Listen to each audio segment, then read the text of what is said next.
The silence, if you could call it that, was deafeningly expensive. It was the kind of quiet manufactured by thick carpets, heavy silk drapes, and the soft, incessant clinking of Waterford crystal, the ambient hum of perfected, purchased bliss. I sat at the head table, a carefully chosen spectator, watching my son, Robert, commit his second act of willful self-deception. At 72, I've learned that the true measure of a man's character is not how he handles success, but how he insists on repeating his mistakes, only wrapped in a finer, more expensive package each time. The venue was the Oak Ridge Country Club, Connecticut. Impeccable. Robert's first marriage had been a whirlwind disaster set in a trendy, rustic barn. This one, with Sarah, was an exercise in flawless, conservative perfection. Sarah herself was a masterpiece of restraint, blonde, tailored, efficient, and utterly devoid of the messy humanness that makes a person real. She looked less like a wife and more like a high-end corporate merger. I was Alara Vance. For 3 decades, I had navigated the treacherous waters of human crisis, a consultant who specialized in finding the structural rot beneath the polished facade of corporate and personal lives. I had retired 5 years ago, trading moral ambiguity for my quiet garden and the uncompromising honesty of my granddaughter. Lily, 10 years old, a wisp of a child, currently pressed against my side. She was my anchor, the only person here whose presence felt entirely genuine. She wore a dress the color of dusty rose, and her small, sharp elbow dug gently into my ribs. Unlike the rest of the room, vibrating with carefully contained excitement, Lily was a study in stillness. She hated loud events. She hated the necessity of smiles. Too much starch, Grandma, she'd whispered to me earlier, commenting on the stiff collar of one of Robert's business associates. And she was right. Everything here was starched. The toasts began. Robert's best man, a man whose loyalty could be purchased by equity shares, finished his long, predictable speech with an ovation. Robert rose, handsome and slightly flushed, a man successfully convinced of his own brilliance. I watched him, a quiet, analytical distance separating me from the scene. My son was happy, certainly, but his happiness always seemed to be the result of successful negotiation, not genuine connection. I knew Sarah was wrong for him. Not because she was bad, but because she was too right. Too clean. Too much like the solution to a perfectly worded math problem, ignoring the illogical, passionate variables that make up a marriage. Then it happened. The roar of applause had just peaked, a wave of social approval washing over the table. Lily, who had been sitting passively, suddenly went rigid. Her skin, already fair, bleached to an alarming white. Her small hand shot out and clamped onto mine, a grip of absolute, visceral terror. My heart rate, usually steady as a metronome, jumped. I leaned down, masking the movement by pretending to examine the hem of her dress. "Sweetheart? What is it?" I kept my voice low, steady, a technique I hadn't had to use since my last hostage negotiation training session 20 years ago. Her lips barely moved. Her eyes were wide, fixed somewhere beneath the table, aimed directly at the corner where the heavy linen met the parquet floor. "Grandma," she breathed, the word a frantic puff of air. "I don't want to be here. I hate it. I hate it." "Why, darling?" I urged, my professional calm instantly replaced by maternal alarm. "Did something scare you?" She squeezed my hand harder, and her voice dropped to a near-inaudible whisper, battling the noise of the room. "Did you not see what's under it? The thing. The shadow." I felt a sudden, cold clarity settle over me. This was not a nightmare or a childish fancy. Lily was genuinely terrified. I held her gaze, offering silent assurance, and then slowly, deliberately, let my eyes track the line of her focus. Underneath the heavy, immaculate white linen tablecloth, I saw nothing remarkable. Just the usual chaotic collection of feet, expensive leather shoes, and the heavy, carved oak legs of the antique table. "There's nothing there, dear," I murmured, trying to reassure her. "No," she insisted, shaking her head minutely. Her eyes were brimming, but she wouldn't let the tears fall. "It was there. By the leg. It moved. And it smells like metal. Old metal and gasoline." The description was too specific, too alien to the environment. Old metal and gasoline, mixed with the overwhelming scent of white lilies and fresh linens? Impossible. My training kicked in. Rule 1. Dismiss nothing. I kept talking to Lily, my face composed, smiling faintly at Robert, who was now pontificating about partnership and commitment. My attention was focused entirely on my right hand. I lowered it slowly, casually, pretending to adjust my rather impractical jewel-encrusted evening slipper. My fingers brushed the ground, then crept upward along the thick, varnished table leg. The wood felt cool, smooth. And then, just above the floor trim, where the shadow was deepest, my fingertips found it. It wasn't a shadow. It was solid. It was small, cold, and strangely tacky. It was carefully wrapped in a piece of dark, oily cloth, a cloth that muffled its edges and kept it from sliding down the varnished surface. The object felt flat, dense, and perfectly positioned to be invisible to a casual glance, but ideally placed to capture the low frequency of voices at our end of the table. My heart gave one sharp, painful thump against my ribs. The adrenaline hit, familiar and invigorating, banishing the decades of quiet retirement. The world snapped back into focus. Someone had placed a device under the wedding table, and my 10-year-old granddaughter, with her sensitive eyes and her instinct for the truth, had seen it. I did not hesitate. With the practiced subtlety of a magician, I detached the object with 2 fingers, pulling it into the silk-lined interior of my clutch. The weight was negligible, but the implication was immense. The silence of the expensive room had been broken. My carefully constructed reality, where I was merely a content, aging mother, had just been exposed as the brittle glass it always was. My quiet life was over. I sat through the rest of the toast, perfectly motionless. My face was an immaculate mask of maternal pride, a skill learned through countless hours of professional detachment. Inside my dark velvet clutch, the small object pressed cold against the silk lining, a shard of absolute reality amid the saccharine fantasy of the wedding. Robert finished his speech to another enthusiastic round of applause. Sarah leaned in, her smile a perfect, radiant crescent, and kissed him. I noted the angle, the light, the flawless execution. It felt like watching an actor hitting a mark, not a spontaneous moment of affection. "Are you okay now, sweetie?" I whispered to Lily, my fingers lightly stroking her shoulder. Lily leaned into me, the tremors in her small body subsiding, but her eyes remained shadowed. "It's gone now. You took it, didn't you?" It was a statement, not a question. Her perception was unerringly accurate. I simply squeezed her hand in confirmation. She let out a long, silent breath. "What was it, Grandma?" she asked, her voice barely above the music. "Just a piece of discarded wiring, darling," I lied smoothly. "This old club isn't quite as pristine as it looks." She didn't believe me. I saw it in the slightest tightening around her mouth, but she didn't press. She knew I had a reason for the obfuscation. We shared a silent, inconvenient language of truth. The object I had lifted from the table leg was crucial. It wasn't just a listening device, it felt different. Once the immediate danger of discovery passed, I allowed my mind to analyze the find. It was small, flat, roughly the size of a matchbox, with a protruding metallic piece that looked like a severely cropped antenna. The oily cloth felt like old military packing material. The adhesive strips were strong and new.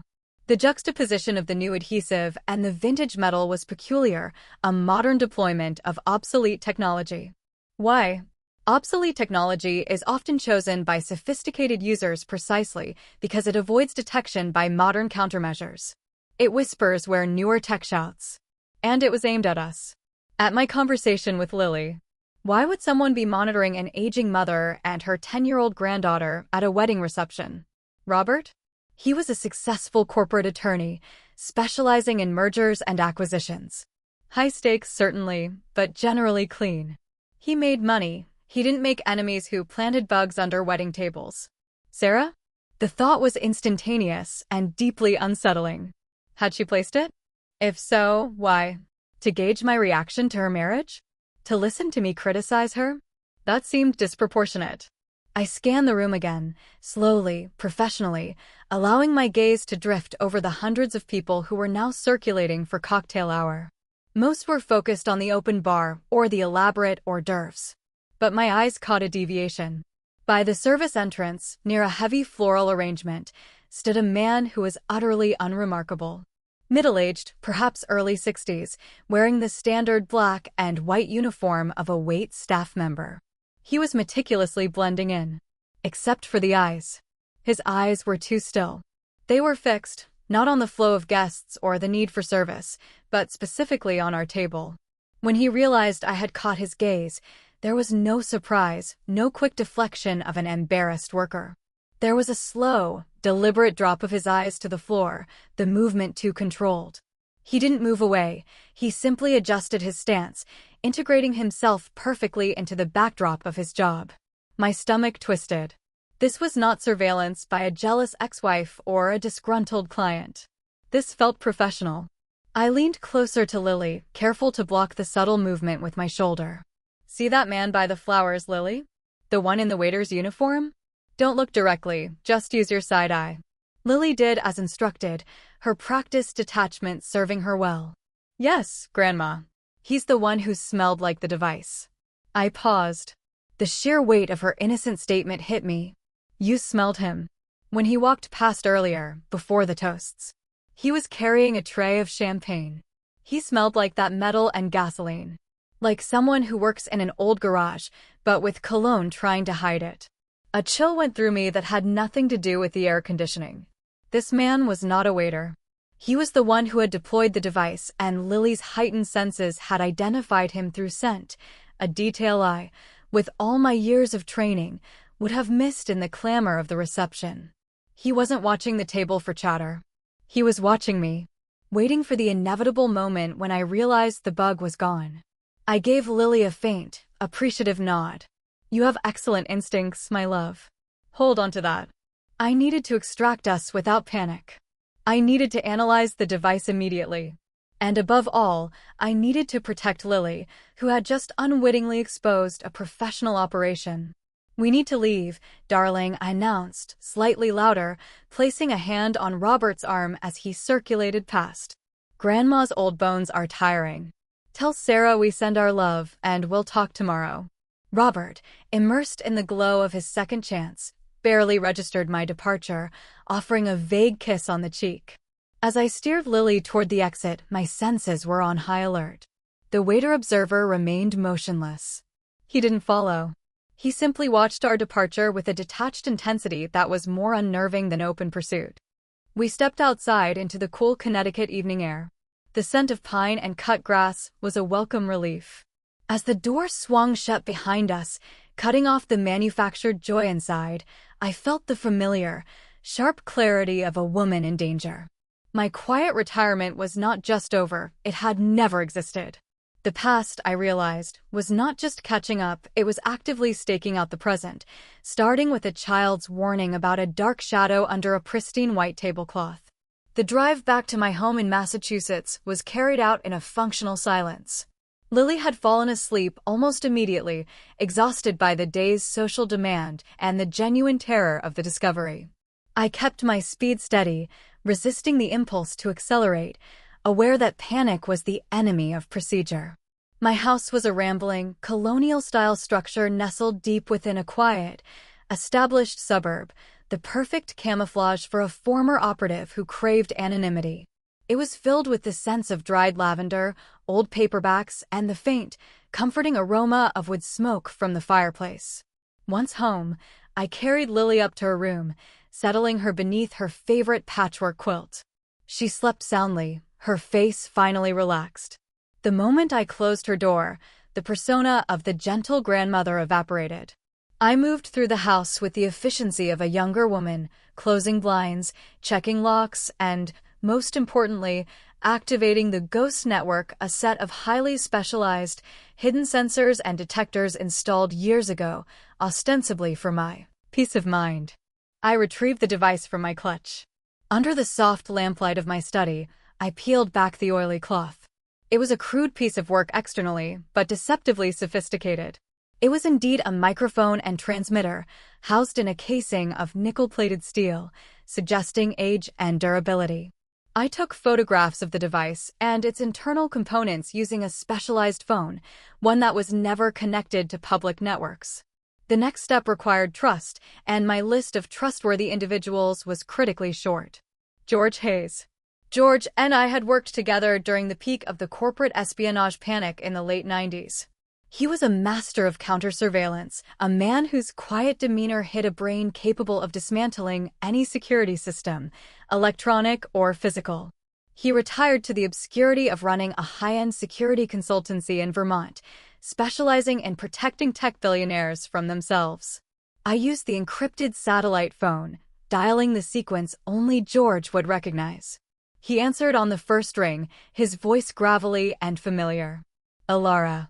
I thought you died of excessive gardening." "The petunias are thriving, George," I replied, skipping the pleasantries. "But the garden has been contaminated. I need a clean assessment."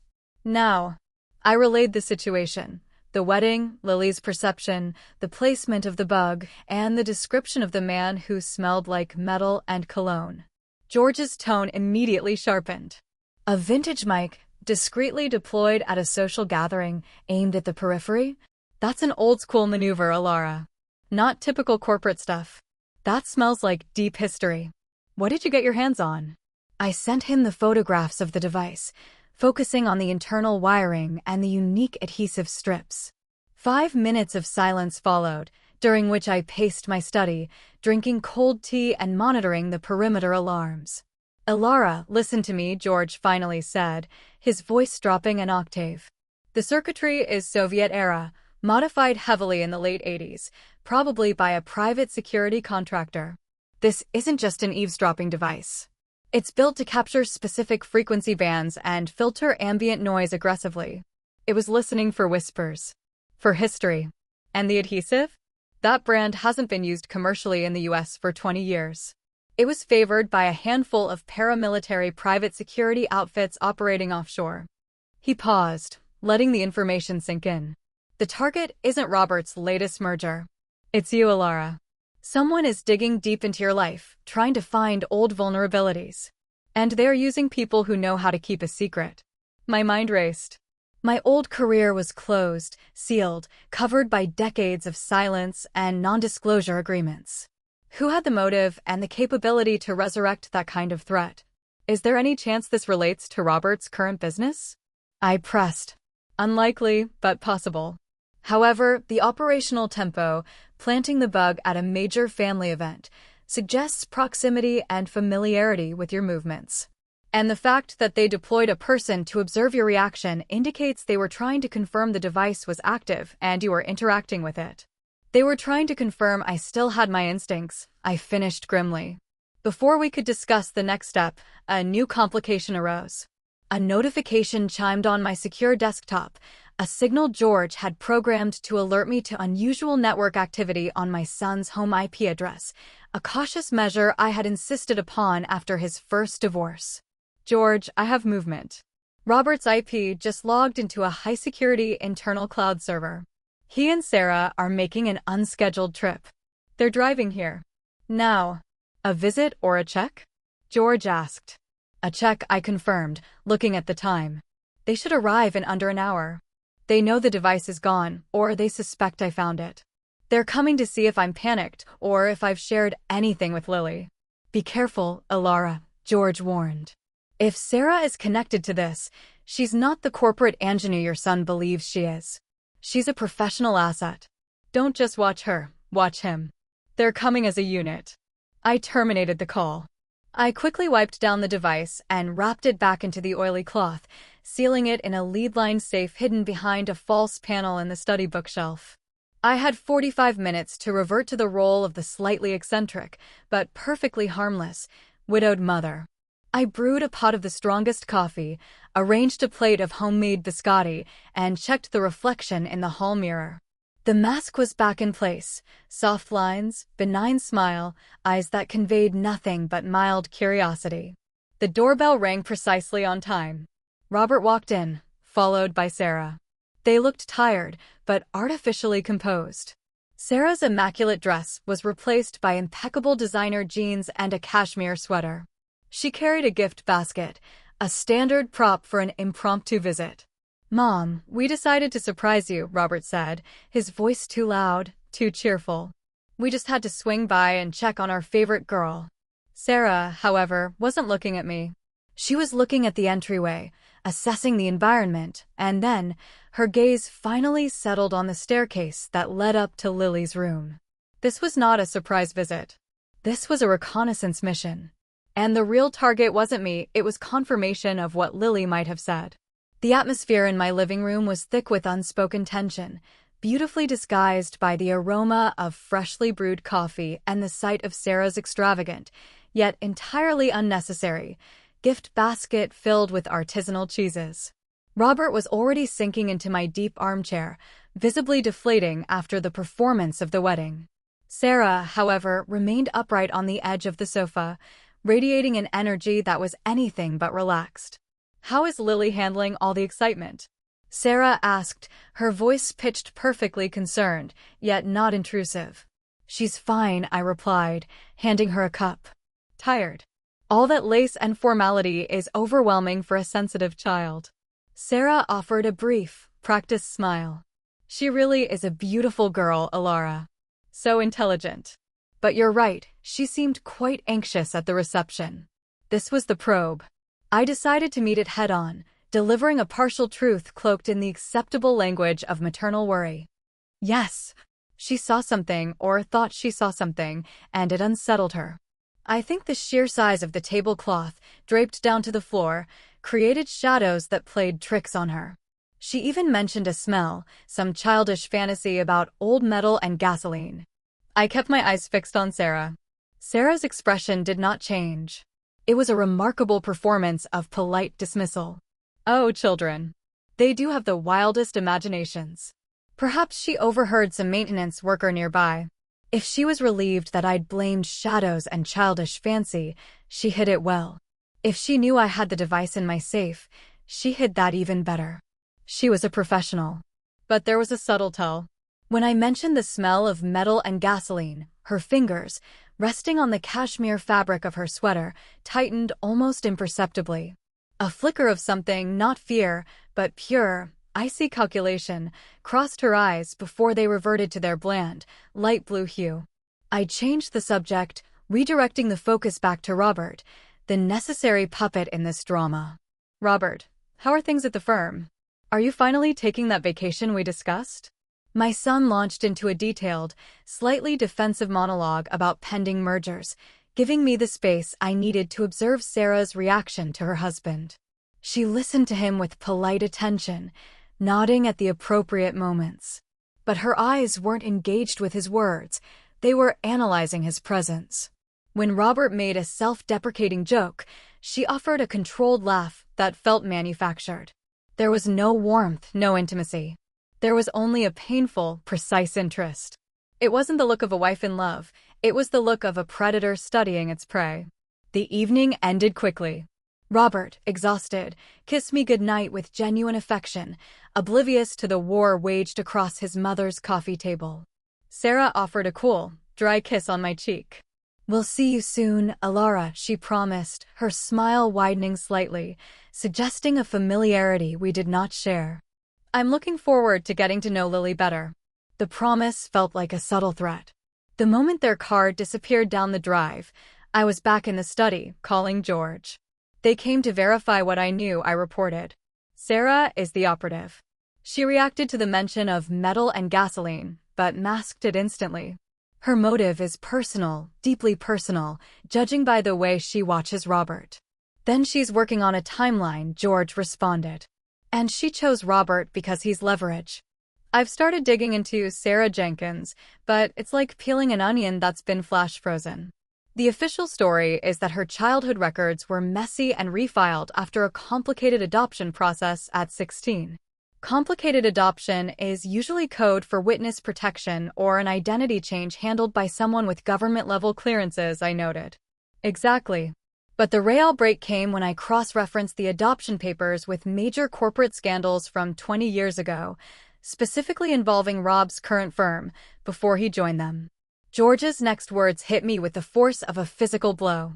I found a record, Alara. A small, almost invisible entry in a digitized local newspaper archive in New Jersey. The original Sarah Jenkins was named Roxanne Ross, or Rocky. Her mother, Evelyn Ross, was a low-level executive who became the fall girl in a massive accounting fraud scandal 20 years ago. The scandal wiped out several smaller firms and resulted in 2 suicides. Evelyn Ross was officially one of them. She was framed, I whispered, the puzzle pieces clicking into place with a horrifying inevitability. That's what the local rumors suggested. Her death was ruled a suicide by carbon monoxide poisoning. Rocky, her daughter, disappeared into the system shortly after. And Robert? I asked, though I already knew the answer. How does he fit in? Robert was a junior associate at Manning and Thorne at the time, George reminded me. The firm hired by the perpetrators to handle the legal cleanup and contain the fallout. He was a cog, Alara, but a cog that had access to the files. If Sarah, or Roxanne, believes he directly participated in framing her mother, or covering up the actual cause of death, she didn't marry him for love. She married him for proximity, I finished. She is enacting a revenge play. And she used the wedding to deploy surveillance, targeting me specifically, because she knows I'm the only one who might see through her perfect silk facade. I felt a surge of cold fury. Sarah wasn't just a vengeful ex-girlfriend. She was a meticulous, patient threat who had infiltrated the heart of my family. She had spent years building the perfect profile, the perfect life, all leading to this quiet, devastating ambush. I pulled up the old corporate documents I had secretly retained from my own career archive, documents from the Manning and Thorne cleanup. Deep within the archived files, hidden beneath layers of legalese, I found a photograph. It was grainy, taken at a press conference 2 decades ago. The corporate villain was front and center, smirking. And standing slightly to the side, looking pale and professionally uncomfortable, was a much younger, much smoother Robert Vance. And beneath the professional discomfort, something else was visible in his youthful face: knowledge. The uneasy certainty of a man who knew more than he was letting on. My son had been involved, even minimally, in the mechanism that destroyed Roxanne Ross's mother. Sarah wasn't just planning revenge against a system. She was planning the total dismantling of Robert's life. And if I didn't act immediately, Lily, the innocent bystander, would become collateral damage. The realization that Robert, however peripherally, had played a part in the corporate machinery that ruined Evelyn Ross's life added a layer of profound moral dilemma to the crisis. My instinct was to protect my son, but my professional code, honed over decades, demanded the truth. If Robert was culpable, even passively, he had to face the consequences. But those consequences could not involve Sarah destroying his life and taking Lily. I spent the next 3 days in a state of controlled agitation. I wasn't just investigating Sarah. I was investigating Robert's past involvement with Manning and Thorne. I needed proof, something tangible that confirmed Sarah's motive and Robert's knowledge. The core of the Ross scandal revolved around fabricated data, leading to investment collapses. Evelyn Ross, the official suicide, had been the data analyst. Sarah would be looking for the physical evidence her mother claimed existed, the original, unadulterated files that proved the senior executives had deliberately manipulated the results. If Sarah was focused on a full exposure of Robert's past conduct, she wouldn't simply kill him, she would destroy his reputation, his career, and his sanity. Taking custody of Lily would be the final, most painful blow, the ultimate theft of Robert's future happiness, mirroring the theft of her own childhood. George, meanwhile, was working on tracing the origin of Sarah's identity documents. "It's not standard witness protection, Alara," he reported. "The paper trail is too perfect, too expensive. This isn't government bureaucracy, it's high-level private manipulation. Someone essentially bought her a new life and gave her the resources to become exactly the kind of woman who could infiltrate Robert's social stratum. She was groomed. By whom? That's the million-dollar question. Whoever groomed her had resources and a shared interest in seeing Robert Vance, or people connected to Manning and Thorne, pay. I turned my focus back to Sarah's current behavior. She was establishing a pattern of aggressive attachment to Lily. Constant video calls, expensive gifts, and persistent invitations for bonding time, all under the guise of being the perfect stepmother. One afternoon, Sarah called me. "Alara, I'm planning a small getaway for Lily and me. Just the two of us. A week in the Hamptons. Robert says it would be good for her to get out of the city." My internal alarm screamed. A week of isolation, miles away from my protection, was exactly what an operative needed to enact a final phase. "That's a generous offer, Sarah," I said, my tone warm and hesitant. "But Lily has her school obligations, and she is quite attached to her routine here." "I've already spoken to the school." "A week of advanced tutoring by the sea," Sarah countered smoothly. "It's all arranged. Think of it as a belated honeymoon for the two of us." "I need to discuss it with Lily first," I insisted, buying time. I hung up and went straight to Lily's room. She was sketching a detailed drawing of a large table with a looming, dark shadow underneath. "Lily," I said, sitting beside her. "Sarah wants to take you on a trip. A week away." Lily's small hand gripped her pencil so hard her knuckles were white. "I don't want to go with her, Grandma. She scares me." "Why, darling? What exactly does she do?" "She asks too many questions about Daddy. About his work. And she makes sure I know she's asking. Like she wants me to tell on him, even though I don't know anything." Lily then described a deeply unsettling conversation they'd had the previous day via FaceTime. Sarah had shown Lily a beautiful, antique locket she claimed was an heirloom. "She told me it held a great secret," Lily recounted, her eyes wide. "And she said that secrets, even when buried deep, always come back to hurt the people who keep them." Then she smiled that perfect smile and said, "Just like your father keeps secrets, Lily." The verbal manipulation was masterful, a slow, insidious poisoning of the child's perception of her father. Sarah wasn't going to disappear with Lily. She was going to turn Lily into the unwilling witness against Robert, destroying his family connection before she delivered the final blow. I knew I couldn't stop the trip legally without a concrete accusation. And Sarah knew it too. This was a psychological standoff. "Okay, Lily.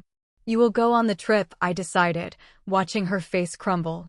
"But we are going to treat this like a mission. You are my eyes, my ears, and my conscience. You watch everything, especially what Sarah hides. Can you do that for me?" Lily's fear gave way to fierce determination. "Yes, Grandma. I won't let her hurt Daddy." The next morning, I drove Lily to Sarah and Robert's opulent home in Greenwich. Robert was busy on a conference call, leaving Sarah to manage the departure. As Lily hugged me goodbye, she slipped something small and cold into my hand, a tiny, intricately folded piece of paper. "Grandma, she keeps this in her makeup bag," Lily whispered urgently. I saw it. "It's a picture." Sarah approached, her smile fixed. "Ready, Lilybug? We have a plane to catch." "Be good, darling," I said, my voice warm, my grip tight on the paper. As Sarah steered Lily towards the black SUV, I unfolded the paper. It was a fragment of a photograph, torn deliberately down the center. It showed a young woman, perhaps early 20s, standing on a beach.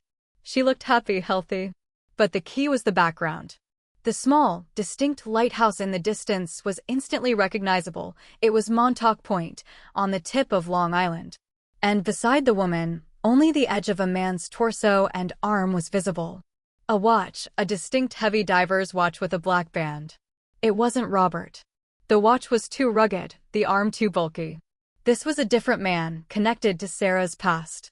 And then, just as Sarah was getting into the driver's seat, I saw the scar. A faint, pale line running vertically along the edge of her left ear, almost invisible beneath her perfectly styled blonde hair. A surgical scar. It was the same kind of scar I had seen dozens of times on former operatives who had undergone significant reconstructive surgery to alter their facial structure, not for beauty, but for the vanishing. Sarah wasn't Roxanne Ross, who merely changed her name. She was a woman who had meticulously erased her entire original physical identity. The vengeance she sought was not just personal, it was sponsored by someone who cared deeply enough to fund a total reconstruction and decades of preparation. And that brought me back to the man in the waiter uniform, the one who smelled like metal and gasoline. The man who was watching. I pulled out my secure phone, dialing George. Change of plan. I need the full history of Montauk Point in the last 20 years. And George, focus on the scar. She's had the full treatment. We're dealing with ghosts. Chapter 6. The Silent Kingmaker. George was efficient. By the end of the day, he had confirmed my suspicions about the scar. The pattern of microsutures indicated advanced reconstructive work, likely performed in an off-book facility in Eastern Europe or South America, the same places where intelligence agencies discreetly send assets for deep cover modification. This is well beyond the scope of personal revenge, Alara, George stated over our secure line. Sarah, or Roxanne, is an expensive weapon. Whoever built her is the true enemy. Our focus shifted entirely to the man in the periphery, the groomsman, who deployed the bug, the man Lily had identified by the smell of metal and gasoline.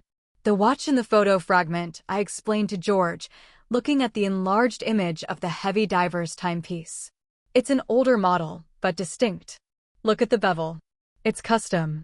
George worked through the night, cross-referencing Sarah's life, the Montauk location, the specific watch model, and the Ross scandal. The results arrived just as dawn broke over my quiet suburb. Montauk Point, George reported, his voice low with gravity. The large estates up there are notorious for privacy. But 20 years ago, one estate, belonging to a man named Silas Thorne, was raided by the FBI. Silas Thorne. The name was chillingly familiar. He wasn't just the senior partner at Manning & Thorne. He was the true architect of the corporate fraud that destroyed Evelyn Ross. He was the man who Robert had helped cover for. Thorne was never convicted, George continued. He walked away clean, citing poor health, and settled in Europe, leaving his underlings, including Evelyn Ross, to take the fall. He died 5 years ago, officially. Officially, I repeated, tasting the bitterness of the word. So, who is grooming Sarah? A residual loyalist? A beneficiary of Thorne's legacy? Wait, George interrupted. The Montauk estate. It was sold immediately after the scandal, but not to an outside party. It was transferred to a holding company controlled by Thorne's longtime chief of security, a man named Victor Crowley. Crowley disappeared 2 decades ago, right after the Ross incident. Victor Crowley, I mused. Does he fit the profile?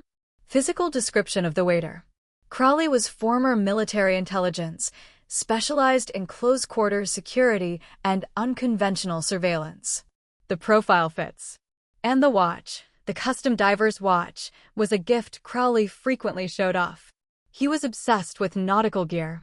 He fits the old metal and gasoline description. He ran Thorne's speedboat and security detail. Victor Crowley. The man was supposed to be a ghost. He wasn't just observing me. He was overseeing the entire operation. Sarah was the blade, but Crowley was the hand wielding it. And if Crowley was involved, the stakes had just rocketed past mere financial revenge. Crowley specialized in creating problems that looked like accidents. I needed to know the extent of Robert's culpability, now, before Sarah used Lily to force his confession. I drove back to Greenwich. Robert was alone, buried under stacks of closing documents in his vast, sterile office. We need to talk, I said, bypassing the usual pleasantries. I placed the grainy photograph of him with Silas Thorne on his desk, next to the file on Evelyn Ross I had discreetly printed. Robert paled instantly. His hand trembled as he reached for the glass of scotch on his desk. "Where did you get these, Mother?" he demanded, his voice thin with panic. "Never mind that. Tell me the truth about Evelyn Ross. All of it." He hesitated, looking away, the corporate lawyer trying to find the legal angle, the loophole. But I gave him none. "Look at me, Robert. Your wife, Sarah, is not who she claims to be. She is Roxanne Ross, Evelyn's daughter. She has spent 20 years preparing to dismantle your life. And she is Lily right now. Tell me the truth, or you lose everything." The mention of Lily broke him. His shoulders sagged, the perfect composure melting away. "I didn't kill her, Mom, I swear," he choked out, running a hand through his carefully styled hair. "But I covered it up." He confessed that 20 years ago, as a desperate young associate, he had been assigned to clean up the legal mess. Evelyn Ross hadn't committed suicide. She had planned to expose Thorne. She gave me the flash drive, the real data, the night before she died, Robert whispered. She was terrified. She said if anything happened to her, I had to release it. And you didn't? No. Silas Thorne's people, Crowley, they found out.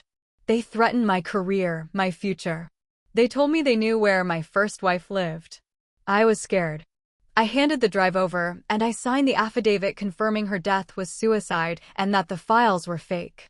Robert began to sob, the harsh, ugly sounds of a man confronting 2 decades of moral rot. I was weak, Mom. I was ambitious. I was a kid. And Crowley made sure you believed the lie, I concluded. He kept the original files, or a copy, as leverage.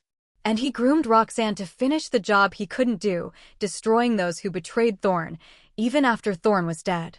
I stood up. Robert's confession was painful, but necessary. Now I knew the stakes. Sarah had gone to the Hamptons not just to manipulate Lily, but to retrieve the original files that would incriminate Robert, and perhaps others, from a hiding place related to Crowley or Thorne's old estate. Where is she keeping Lily? I demanded.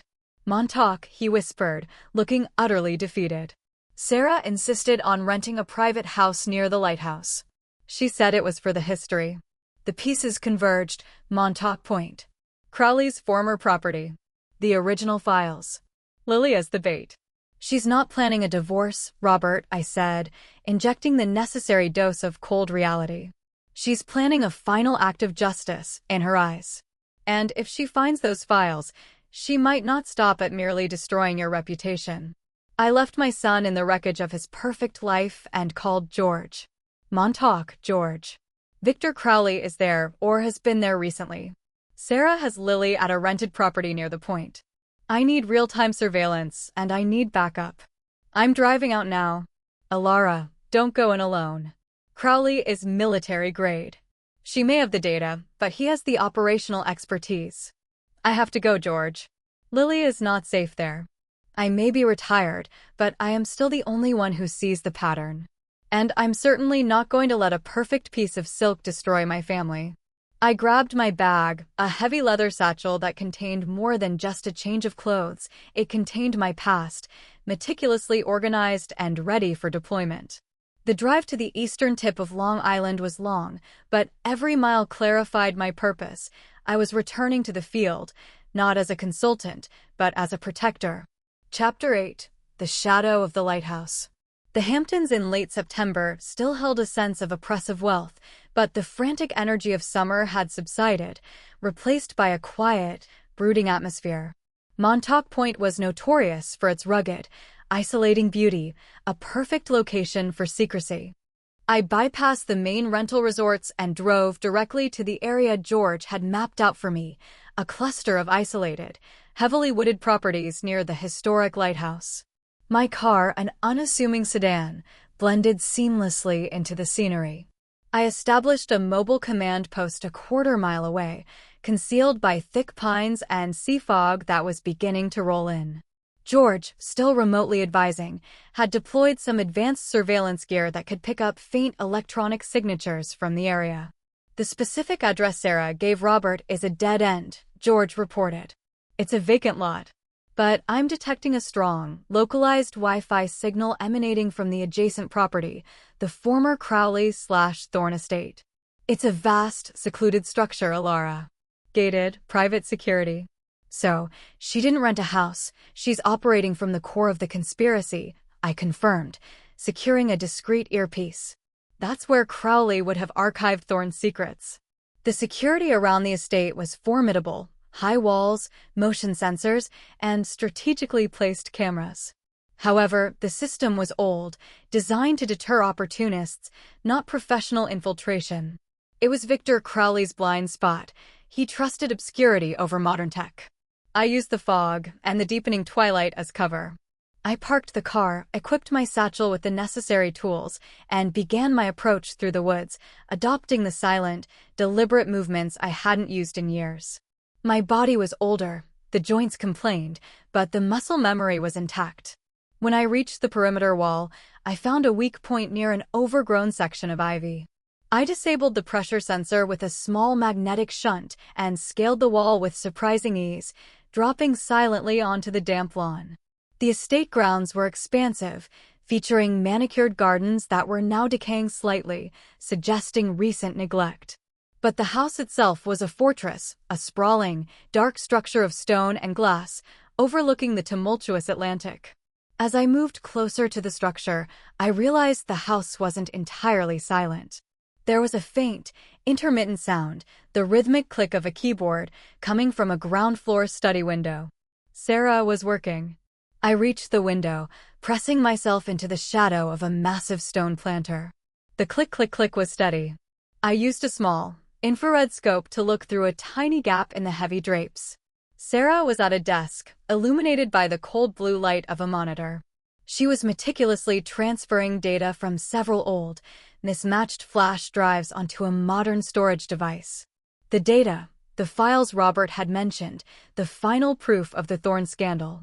Lily was not in the room. My heart pounded with anxiety. Where was Lily? I moved silently to the back of the house, looking for a way in. The back entrance was secured with a heavy magnetic lock. Too difficult and loud to breach quickly. I needed to find Lily first. Then I heard it, a faint, rhythmic sound from above, on the second floor.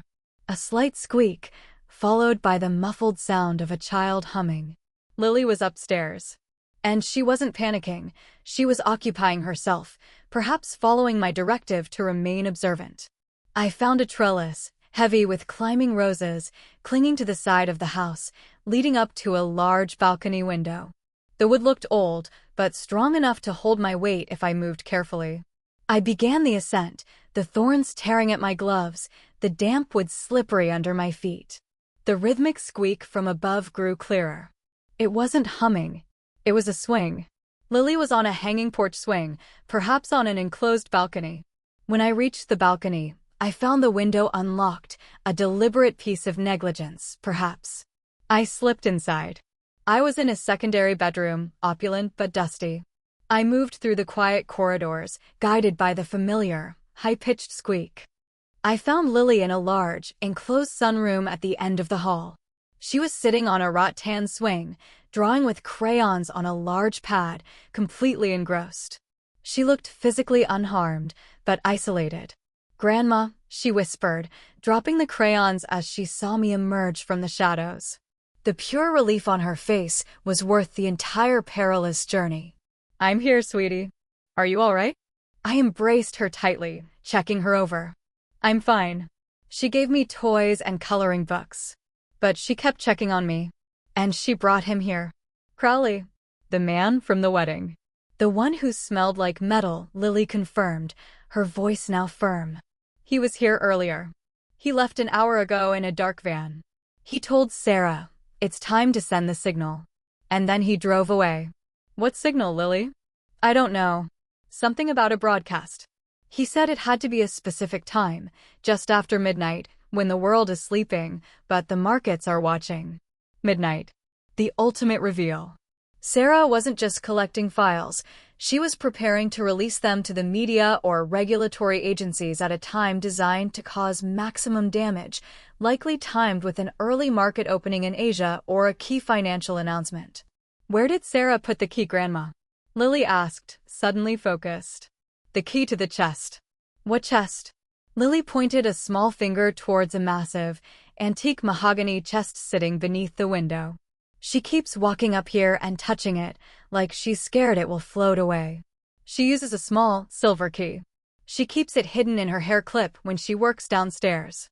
Sarah was transferring the files, but the original, physical evidence, the flash drive Robert surrendered 20 years ago, or perhaps the hard copies, was still locked away, likely in that chest. The chest itself was too large to carry easily, meaning she intended to retrieve the true evidence after she broadcast the data, a theatrical final act. I had to get the key and secure the contents of the chest before Sarah finished her transfer and came upstairs to prepare for the midnight broadcast. "Stay here, Lily," I instructed. "Don't make a sound." Grandma is going hunting. I crept back down the stairs. The sound of the typing was louder now, more hurried.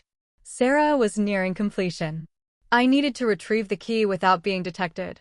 I moved to the staircase landing, from which I could see directly into the study. Sarah was hunched over the computer, completely absorbed. Her blonde hair was swept up in a tight chignon, secured by an intricate, old-fashioned silver clip. The key had to be inside that clip.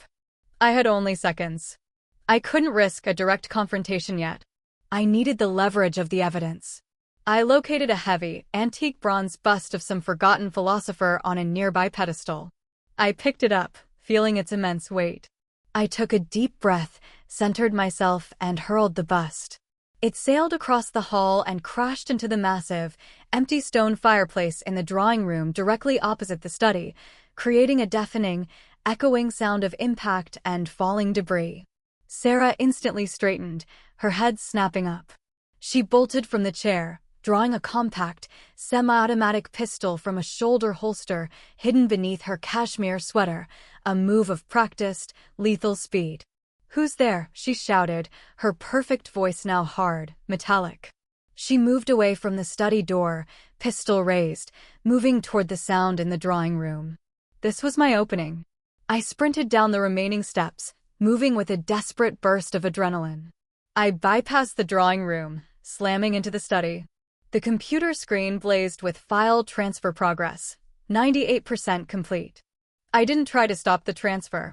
I grabbed Sarah's elegant handbag, which sat on the desk, and then focused on the silver hair clip she had abandoned on the desk next to the computer in her haste. I ripped the clip open.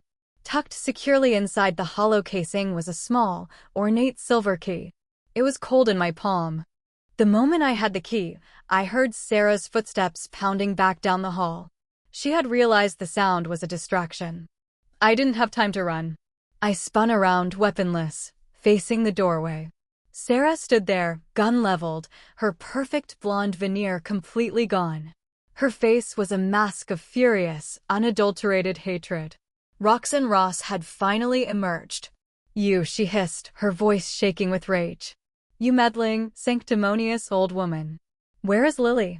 "Lily is safe," I replied, holding her gaze, the small silver key burning in my hand. "And you, Roxanne, are not a ghost anymore. You're just a highly paid avenger." The silence that followed my pronouncement was absolute, broken only by the distant, rhythmic crash of the Montauk waves. Sarah, or Roxanne, didn't flinch.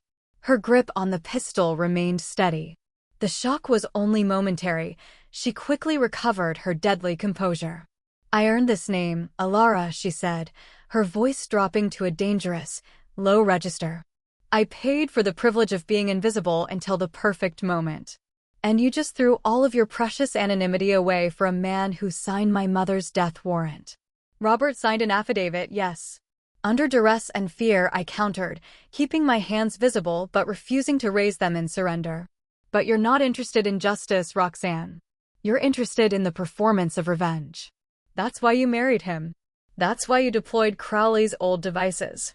It's theatrics designed to satisfy your groomer, Victor Crowley." Roxanne's joy tightened. "Crowley made me what I am. He taught me how to reclaim my life. He gave me the means to ensure men like Robert Vance never hide behind their expensive legal teams again." "And what about Lily?" I pressed, shifting the focus to the vulnerability she hadn't anticipated. "Is she also part of the payment? Is her confusion and isolation part of the performance? You showed her the locket and told her about secrets. You were poisoning her relationship with her father." The mention of Lily struck a nerve. Roxanne's eyes flashed with a flicker of conflicted emotion, a fleeting echo of the child she once was. "Lily is a victim of her father's cowardice, just like I was," she spat out. "I was going to save her from him. She deserves a life free of his moral compromises." "No," I argued, taking a cautious step forward. "You were going to use her as the ultimate proof of his destruction. You planned to find those physical documents, broadcast them at midnight, and then, with Robert's life in ruins, present Lily with the final piece of evidence of his treachery. You were going to be the martyr who exposed the truth, and Lily was going to be the chorus. That's not saving her. That's using her." I held up the small silver key. The chest upstairs holds the physical documents, doesn't it? The originals. You needed the digitized files to confirm the story and set the stage. But the originals, the paper, and the flash drive Robert handed over 20 years ago, that's the real power. The true evidence you promised Crowley you'd retrieve. Roxanne lunged, not for the gun, but for my hand. She was fast, fueled by 20 years of bottled rage. I was 72, but years of combat training taught me one thing: never fight strength with strength. I used her momentum. As she closed the distance, I pivoted my body sharply to the left and brought my elbow down hard on her wrist. The pistol clattered onto the thick Persian rug. The fight was swift and brutal. Roxanne was younger and stronger, but I had the advantage of surprise and decades of professional ruthlessness. She reverted instantly to close-quarters combat, a series of rapid, low-aimed strikes that Crowley must have taught her. I blocked her second strike, managing to grab her arm, twisting her wrist sharply. She cried out, the sound ripped from her throat, raw and unrestrained. Crowley taught you well, but he forgot the most important lesson, I gasped, holding her in a painful lock. Emotion kills technique. In the struggle, we slammed against the desk. The computer screen flickered, showing the file transfer completion message, 100%. The data was secured on her modern drive. Roxanne used the desk's edge as leverage and slammed her heel back into my knee. The pain was immediate and searing. My grip loosened, and she broke free, scrambling toward the discarded pistol. Before she could reach it, I moved with a desperate speed I didn't know I still possessed. I kicked the pistol deeper under a heavy cabinet. Roxanne turned back to me, her chest heaving. She didn't look like the perfect bride anymore.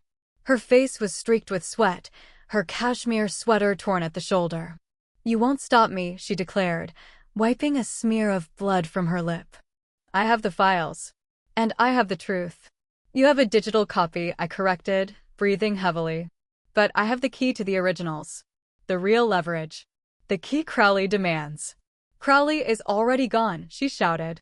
"He set the coordinates for the broadcast. I just needed to hit send at midnight. You're too late." "And what happens after you hit send, Roxanne?" "The markets crash, Robert is ruined, and you get your momentary satisfaction." "But then what?" "Crowley walks away clean, and you spend the rest of your life on the run from the people you ruined. You never got justice for your mother. You just became someone else's tool for destruction." I saw a sliver of doubt, a break in the armor. I pressed the advantage. "You think Crowley truly cared about Evelyn Ross? He worked for Silas Thorne, the man who let your mother die. He's using your pain to settle his old scores with the firm. You are merely the dramatic vehicle for his own calculated revenge." The fight went out of her, replaced by a devastating, hollow realization. She looked at me, not as her enemy, but as the only person who had ever truly seen her. The scarred, damaged child who had been remade into a vengeful weapon. "You don't know anything about my pain," she whispered, tears finally streaming down her face, ruining the perfect makeup. "I know it well enough," I said, dropping my guard entirely, relying only on my decades of experience counseling people at the edge of the abyss. "But your mother wouldn't want you to destroy your life trying to fix hers. She wanted you safe." I heard a faint, high-pitched noise from upstairs. Lily was stirring, perhaps hearing the muffled shouts. The sound brought Roxanne back to reality.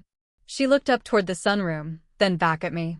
"Give me the key," she demanded, but the fury was gone, replaced by profound despair.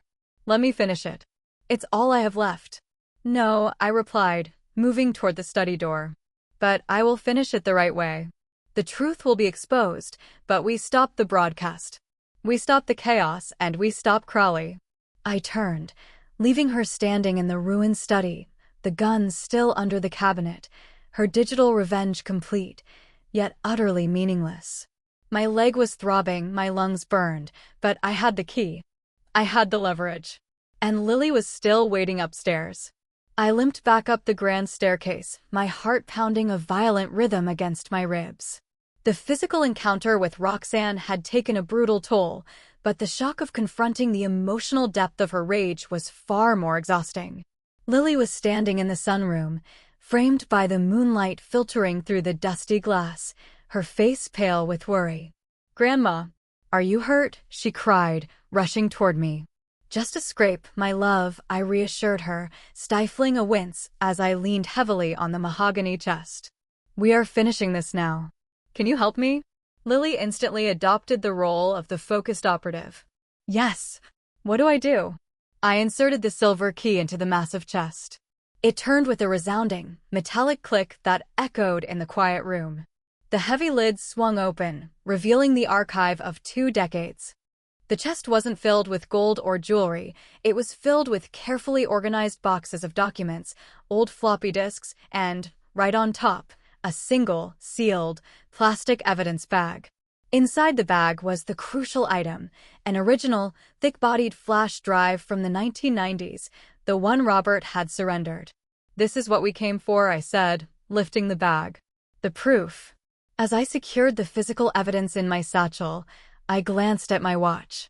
It was 11:45 p.m. The deadline for the chaos, the broadcast time set by Crowley, was 15 minutes away. I heard the sound of footsteps on the staircase below.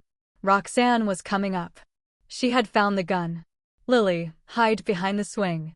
"Don't move," I ordered, pushing her behind the heavy rattan furniture. I positioned myself near the sunroom entrance, concealing my injured leg as best I could. The heavy flash drive felt like a stone in my satchel, the weight of 20 years of deceit. Roxanne entered the room, her movements slower now, more deliberate. The small pistol was leveled, but her hand trembled slightly.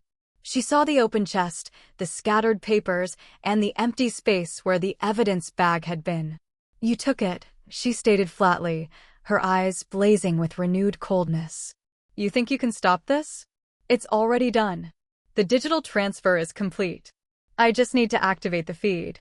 "Where is the transmitter, Roxanne?" I demanded. "In the old boathouse, down by the bluff." Crowley set up a repeater station. He knew this house was too hot. She was stalling, her eyes sweeping the room, looking for Lily. "You won't get there in time, Alara," she sneered. "It's only 3 minutes before midnight. If the broadcast doesn't initiate, a backup timer will send the files automatically." I knew I was at a disadvantage.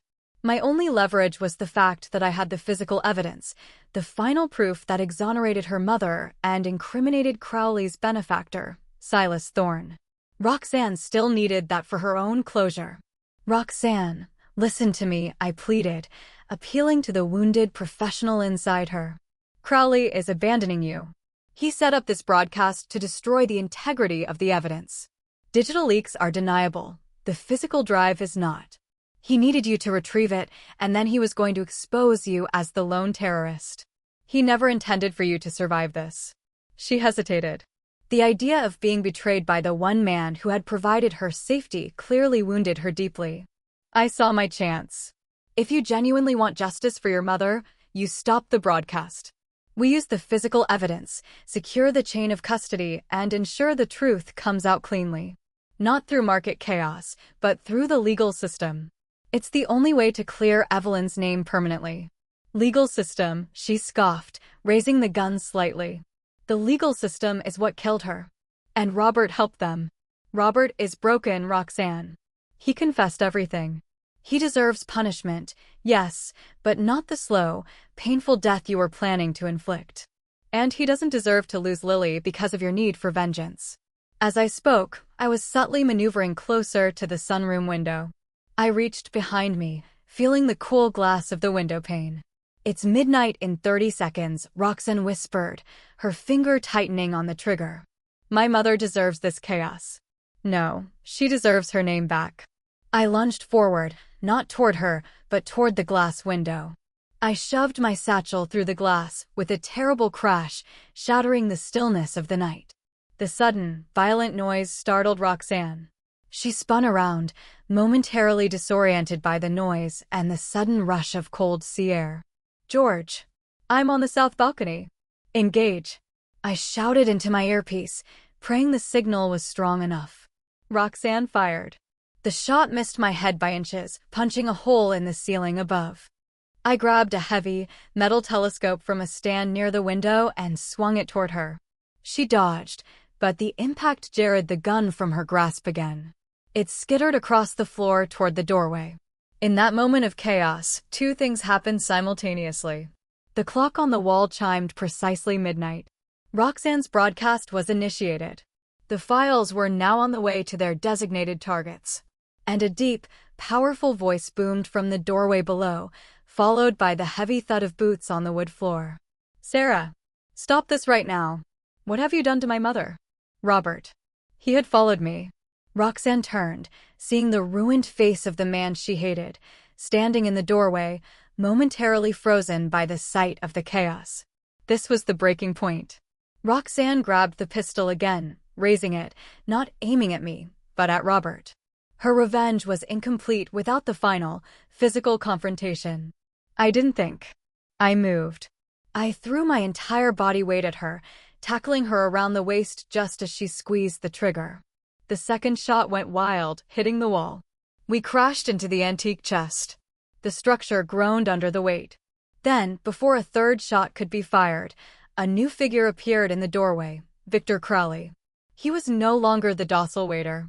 He was dressed in tactical gear, his face grim. He held his own heavy handgun, but he wasn't looking at me or Robert. He was looking at Roxanne. "The broadcast is done, Roxanne. Let's go." "Now," Crowley commanded, his voice cold and devoid of emotion. Roxanne looked from Crowley to Robert, then to the chest, then to me. She realized the terrible, final truth. Crowley was here to extract his asset and destroy the rest of the evidence, including us. She dropped the gun. It hit the floor with a decisive, heavy clang. "He was going to betray me," she murmured, a statement of devastating clarity. Crowley cursed under his breath, raising his weapon toward the three of us, the loose ends he needed to tie up. But before he could act, George's professionally trained voice erupted from the open window. "Police are en route, Crowley. Stand down. I have you on visual, and I have the evidence." Crowley looked out into the darkness, realizing his operation was compromised. He glanced once more at Roxanne, not with anger, but with pragmatic dismissal.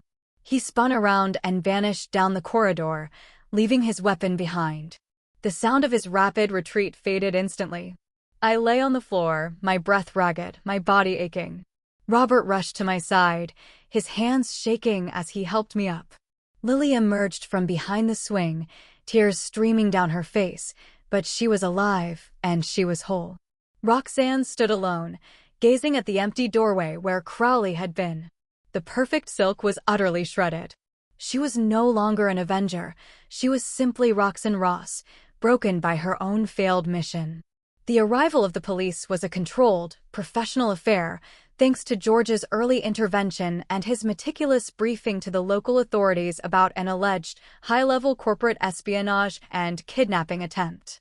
They treated the scene, the shattered window, the bullet holes, the discarded weapons, with appropriate seriousness, but also with a discreet caution reserved for cases touching on powerful financial interests.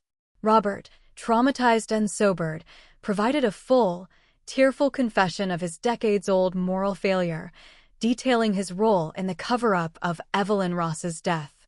He was less concerned about his career than about the horrifying realization of what he had allowed to happen to his family. Roxanne, or Sarah, was taken into custody. She offered no resistance, seeming relieved to shed the heavy burden of her manufactured identity. She only had two demands: that the physical evidence, the flash drive and paper copies from the chest, be secured for the legal record, and that she be allowed a moment to speak to Lily. I agreed. In a quiet, antiseptic corner of the house, while the forensics team worked elsewhere, Roxanne knelt before my granddaughter. "Lily," she said, her voice soft, devoid of the practiced elegance. "I'm so sorry. I told you lies." Lily looked at her with the clear, unblinking honesty only children possess. "You were hurting, weren't you?" Roxanne nodded slowly, her eyes red and shadowed. "Yes, very much. I wanted to fix something that was broken, but I only broke more things." "You made Daddy cry," Lily observed quietly. "I did," Roxanne admitted. "And your grandmother saved us both." It was a final, painful piece of truth, delivered not by the perfect bride, but by the broken child. Roxanne was led away. The charges would be complex: kidnapping, assault, and corporate espionage, but with Robert's cooperation and the physical evidence, the true architects of the original scandal and the actions of Victor Crowley would finally be exposed. The midnight digital broadcast, while initiating a brief market flutter, was easily traceable and neutralized by George's contacts. The files, released in a chaotic manner, lacked the integrity of the physical evidence, mitigating their immediate damage. I didn't stay to watch the sunrise over the Atlantic. George drove me and Lily away before dawn, leaving the sterile complexity of the investigation behind. We returned to the quiet house in Massachusetts. The world was spinning, but our small universe had achieved a terrifying, fragile balance. The next few weeks were dedicated to recovery. Robert faced the inevitable. His career at the firm was over. He cooperated fully with the federal investigation, seeking a form of ethical penance. His life was in ruins, but the ruin was clean. He was finally truly honest. He spent his time focusing on Lily, the connection forged in fear becoming the most authentic relationship he had ever known. I, too, had changed. The quiet routine of retirement felt like a distant, impossible fantasy. My body was healing, but the psychological wounds were deeper. I was reminded that the world is never truly safe, and the threads of the past can be woven into the most unlikely traps. One evening, I sat with Lily in the garden, the scent of late-blooming roses heavy in the air. "Grandma," Lily asked, her fingers tracing the veins of a wide leaf. "When I saw the shadow under the table and I smelled the metal, why did you know exactly what to do?" I smiled, a genuine, weary smile. "Because, my love, when you spend your life looking for the cracks in the perfect veneer, you learn to trust the smell of gasoline." And I realized that the quiet life I built was just a comfortable silence, covering up the fact that I was still an observer, still watching. "Are you still watching now?" "Yes," I confirmed, looking out at the edge of the woods, where shadows always seemed to pool a little darker. "But now I am watching not out of habit, but out of necessity. You taught me that some shadows are too important to ignore." I never returned to my old profession, but I never truly left it, either. I kept the satellite phone charged. I kept George on speed dial. And I kept the old techniques of observation sharp. My role was redefined. I was no longer a consultant cleaning up other people's crises. I was the silent guardian, the one who smelled the metal and gasoline, ready to intervene the moment the quiet hum of the family was interrupted by the sound of a whisper or a crush. My family was bruised, but intact. The weight of the perfect silk had been lifted, revealing the uncomfortable, messy truth underneath. And that, I realized, was a far more solid foundation to build a life upon.